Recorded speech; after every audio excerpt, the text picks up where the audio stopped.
ಏನ್ ಮಾಡ್ತೀಯ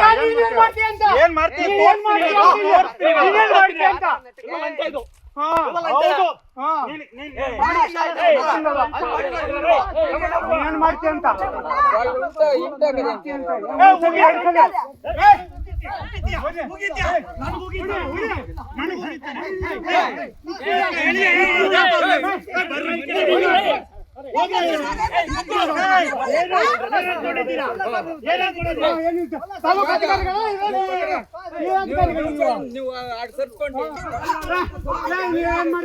ಸರ್, ನಮ್ಮ ಹೆಸರು ಕಾರ್ತಿಕ್ ಅಂತ, ಶ್ರೀನಿವಾಸಪುರ ರೈತ.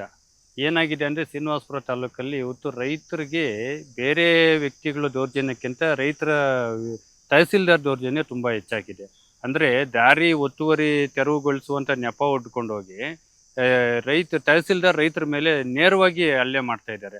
ಅಂದರೆ ತಹಸೀಲ್ದಾರ್ ಕರ್ತವ್ಯ ಏನು, ಅವ್ರ ಆದೇಶ ಮಾಡೋದು, ಕೆಲ ಹಂತದ ಅಧಿಕಾರಿಗಳಿಗೆ ಗೈಡ್ಲೈನ್ಸ್ ಕೊಡೋದು, ಈ ರೀತಿ. ಕೋಲಾರದಲ್ಲಿ ಸಿಬಿಎಸ್ಇ ಸಿಲೆಬಸ್ ನ ಟಾಪ್ ಸ್ಕೂಲ್ ಪಟ್ಟಿಯಲ್ಲಿರುವ ಅರ್ಕಾ ಇಂಟರ್ನ್ಯಾಷನಲ್ ಸ್ಕೂಲ್ನಲ್ಲಿ 2026-27ನೇ ಸಾಲಿನ ನರ್ಸರಿಯಿಂದ 10ನೇ ತರಗತಿಯವರೆಗೆ ದಾಖಲಾತಿಗಳು ಪ್ರಾರಂಭವಾಗಿದೆ.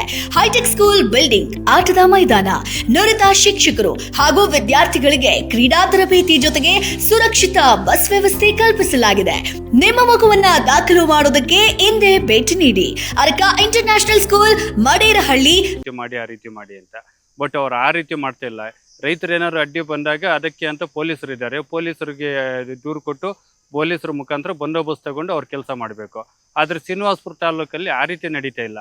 ನೇರವಾಗಿ ತಹಸೀಲ್ದಾರ್ ಅವರೇ ರೈತರ ಮೇಲೆ ಹಲ್ಲೆ ಮಾಡಿ ದಾರಿ ಒತ್ತುವರಿ ಆಗಿರುವಂಥ ದಾರಿ ತೆರವುಗೊಳಿಸುವ ವಿಚಾರಕ್ಕೆ ತಹಸೀಲ್ದಾರ್ ನೇರವಾಗಿ ರೈತರ ಮೇಲೆ ಹಲ್ಲೆ ಮಾಡಿ ಈ ರೀತಿ ಗೂಂಡಾವರ್ತನೆ ತೋರಿಸ್ತಾ ಇದ್ದಾರೆ. ಅಂದರೆ ಇವರು ವಿರೋಧಿಗಳ ಜೊತೆ ಮಿಂಗಲ್ ಆಗಿದ್ದಾರೆ. ವಿರೋಧಿಗಳ ಜೊತೆ ಮಿಂಗಲ್ ಆಗಿ ದುಡ್ಡು ಕಾಸು ಆಮಿಷಕ್ಕೆ ಒಳಗಾಗಿ ರೈತರ ಮೇಲೆ ಒಂದು ರೀತಿ ದೌರ್ಜನ್ಯ ಸಿಗ್ತಾ ಇದ್ದಾರೆ. ಅಂದರೆ ತಾಲೂಕಲ್ಲಿ ತಹಸೀಲ್ದಾರ್ ಆದವರು ರೈತರ ಪರ, ಜನರ ಪರವಾಗಿ ಕೆಲಸ ಮಾಡಬೇಕಾಗಿತ್ತು. ಆದರೆ ಇವರು ರೈತರ ಪರ, ಜನರ ಪರ ಕೆಲಸ ಮಾಡ್ತಿಲ್ಲ, ಒಬ್ಬ ವ್ಯಕ್ತಿಯ ಪರ ಕೆಲಸ ಮಾಡ್ತಾ ಇದ್ದಾರೆ. ಏನು ತಾಲೂಕು ಆಫೀಸನ್ನು ಇವತ್ತು ತಹಸೀಲ್ದಾರ್ ಕಚೇರಿಯನ್ನು ರಿಯಲ್ ಎಸ್ಟೇಟ್ ಆಫೀಸಾಗಿ ಮಾಡ್ಕೊಂಡು ಬಿಟ್ಟಿದ್ದಾರೆ. ತಾಲೂಕು ಆಫೀಸಲ್ಲಿ ಕೆಲ ಮುಖಂಡರು ಬಂದು ಫೈಲುಗಳು ಕೊಡ್ತಾರೆ. ಈ ಫೈಲು ಮೂವ್ ಮಾಡಬೇಕು ಅಂತೇಳಿ ಕೆಲವು ಕಾಂಗ್ರೆಸ್ ಮುಖಂಡರಿಂದ ಆದೇಶ ಬಂದರೆ ತಹಸೀಲ್ದಾರು ಆ ಫೈಲು ಮೂವ್ ಮಾಡೋದು. ಅಂದರೆ ಕಾಂಗ್ರೆಸ್ ಮುಖಂಡರು ಮತ್ತು ತಹಸೀಲ್ದಾರು ಮತ್ತು ಅವರು ಬೇರೆ ವಿರೋಧಿಗಳ ಜೊತೆ ಹಣಕಾಸು ವಿಚಾರವಾಗಿ ಮಿಂಗಲ್ ಆಗಿ ಈ ರೀತಿ ಎಲ್ಲ ಮಾಡ್ತಾ ಇದ್ದಾರೆ. ಅಂದರೆ ಶ್ರೀನಿವಾಸಪುರದಲ್ಲಿ ಇವತ್ತು ತುಂಬ ಅನುಭವಿಸ್ತಿದ್ದಾರೆ ರೈತರು ಅಂದರೆ ತಹಸೀಲ್ದಾರ್ಗೆ ತುಂಬ ಕೇವಲ ಆಗೋಗಿದೆ. ಅಂದರೆ ಇವರು 2 ವರ್ಷ ಕೂಲಿ ಮಾಡಿಕೊಂಡು ಕೆಲಸ ಮಾಡಿ ಅಂತ ಸರ್ಕಾರ ಆದೇಶ ಮಾಡಿದೆ. ಆದರೆ ಇವರು ತಾಲೂಕು ಆಫೀಸು ಸಂಪೂರ್ಣ ಶ್ರೀನಿವಾಸಪುರ ತಾಲೂಕು ನಂದೇ ಅನ್ನೋ ರೀತಿ ವರ್ತನೆ ಮಾಡ್ತಾ ಇದ್ದಾರೆ. ಬಟ್ ಇದು ತುಂಬ ದಿನ ಕೆಲಸ ಮಾಡಲ್ಲ. ಇವರು ಇದೇ ರೀತಿ ಮುಂದುವರೆದ್ರೆ ರೈತರೆಲ್ಲ ಏನು ಬೀದಿಗೆ ಬರಬೇಕಾಗುತ್ತೆ. ಬೀದಿಗೆ ಬಂದರೆ ಇವ್ರ ವಿರುದ್ಧ ಉಗ್ರವಾದ ಹೋರಾಟ ಮಾಡ್ತಾರೆ. ಮತ್ತು ಇನ್ನೊಂದೇನೆಂದರೆ, ಒಬ್ಬ ತಹಸೀಲ್ದಾರು ಶಾಸಕರ ಅಧೀನದಲ್ಲಿ ಕೆಲಸ ಮಾಡಬೇಕು. ಶಾಸಕರು ಯಾವುದಾದ್ರೂ ಒಂದು ವಿಚಾರವಾಗಿ ತಹಸೀಲ್ದಾರ್ಗೆ ಮಾಹಿತಿ ಕೊಟ್ಟರೆ ಶಾಸಕರ ಮಾತಿಗೆ ಒಂದೇ ಒಂದು ಇಂಚು ಗೌರವ ಕೊಡಲ್ಲ. ಶಾಸಕರು ಅಂದರೆ ಆತನಿಗೆ ಲೆಕ್ಕಕ್ಕೆ ಇಲ್ಲ ಅನ್ನೋ ರೀತಿ ವರ್ತನೆ ಮಾಡ್ತಾ ಇದ್ದಾರೆ.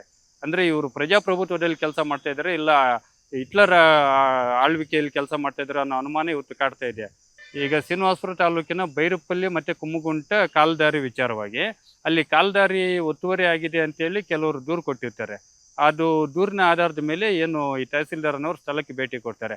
ಆ ಸ್ಥಳದಲ್ಲಿ ರೈತರು ಬೆಳೆ ಮಾಡ್ಕೊಂಡಿರ್ತಾರೆ, ಕೃಷಿ ಹೊಂಡ ಮಾಡಿರ್ತಾರೆ. ಬಟ್ ಬೆಳೆ ಮಾಡಿರುವಂಥ ರೈತರಿಗೆ ಒಂದಷ್ಟು ಕಾಲಾವಕಾಶ ಕೊಡಬೇಕಾಗಿತ್ತು. ಬೆಳೆ ತೆಗೆದುಕೊಳ್ಳಿ, ನಂತರ ಒತ್ತುವರಿ ತೆರವು ಮಾಡ್ತೀವಿ ಅಂತ. ಏಕಾಏಕಿ JCBಗಳು ಎತ್ಕೊಂಡೋಗಿ ನುಗ್ಗಿಸಿ ಬೆಳೆ ನಾಶ ಮಾಡೋದು, ಕೃಷಿ ಹೊಂಡ ಮುಚ್ಚಾಕೋದು, ಈ ರೀತಿ ದೌರ್ಜನ್ಯ ಮಾಡ್ತಾ ಇದ್ದಾರೆ. ಇದು ಮತ್ತೆ ಪ್ರಶ್ನೆ ಮಾಡಿದಂಥ ರೈತರ ಮೇಲೆ ತಹಸೀಲ್ದಾರ್ ನೇರವಾಗಿ ಚಿಕ್ಕ ಮಕ್ಕಳನ್ನು ನೋಡಿದಿರೋ ಒಂದು ಪಾಪ 16-17 ವರ್ಷ ಹುಡುಗ, ಆತನ ಮೇಲೆ ಕಾಲರ್ ಪಟ್ಟಿ ಹಿಡಿದು ಎಲ್ದಾಡಿ ಹಲ್ಲೆ ಮಾಡ್ತಾರೆ ತಹಸೀಲ್ದಾರ್. ಈ ಅಧಿಕಾರ ಕೊಟ್ಟವ್ರು ಯಾರಿಗೆ ತಹಸೀಲ್ದಾರ್ಗೆ? ಇದನ್ನ ಕರ್ತವ್ಯ ಆದರೂ ಏನು?